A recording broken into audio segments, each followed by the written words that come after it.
Rubinho, do que tu tem mais saudade do tempo da Fórmula 1? É das mulheres do grid ou outras coisas? Guiar, ou do cheiro da gasolina? É de guiar.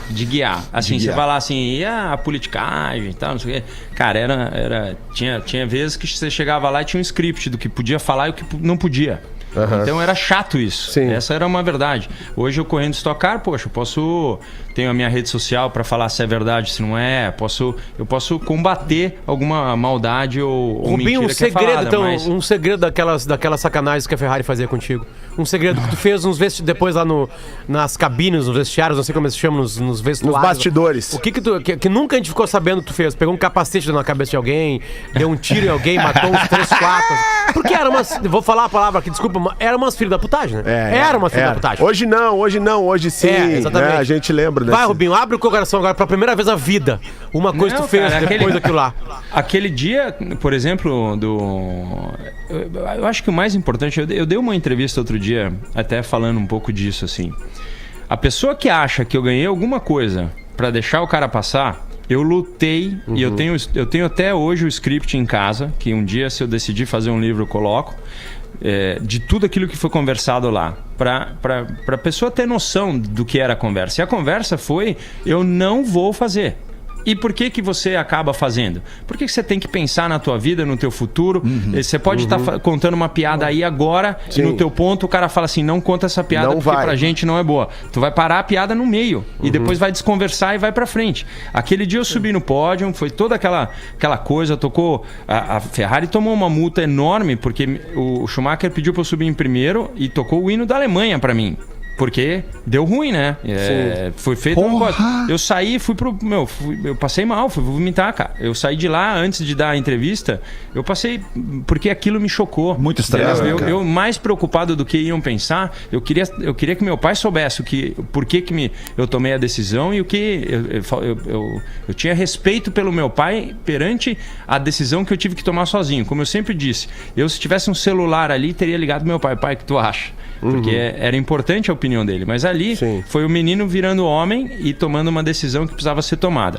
Se eu não tivesse feito aquilo, e por isso eu acredito que 99% das pessoas teriam feito igual, e as pessoas que falam que não fazem são aquelas que estão passando a vida inteira no Instagram tirando selfie sem camiseta. Isso aí. Passa assim. Então, esse cara não está preparado para nem brincar com ele e está preparado só para brincar com as pessoas. Então, é assim, aquele dia foi muito mais estressante para mim do que para qualquer outra pessoa. O que o Schumacher te disse, Rubinho? Ele não tinha palavra, velho. Porque eu perguntei no negócio, eu falei assim, pergunta pro Michael se ele tá ciente disso. E eles me responderam, ele não tem nada a ver com isso. Essa é uma responsabilidade nossa de equipe.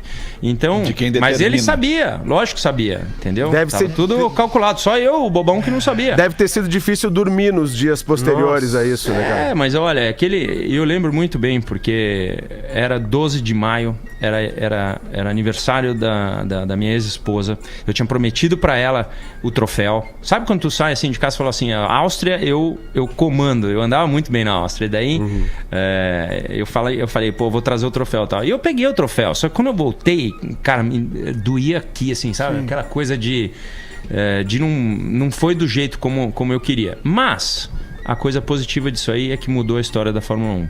Mudou, porque daí todo o rádio começou a ser produzido, toda a história. Tudo bem, o cara pode fazer camuflado, mas pelo menos ali as pessoas vieram a saber aquilo que eu já sabia há muito tempo. Então isso me deu uma condição de poder dividir. Então quando a pessoa fala, pô, não faria isso sim, hoje não, aquela coisa toda, se você continuar vendo a narração do Kleber naquele dia, ele fala um monte de coisa muito boa, porque hoje sim, hoje não, ele ficou chocado de verdade, porque não era de se esperar, porque eu não esperava. O ano anterior eu deixei passar de segundo para terceiro e eu falei, se eu tivesse em primeiro, o que teria acontecido? Eles falaram que não teria acontecido nada, porque eles nunca iriam pedir para primeiro.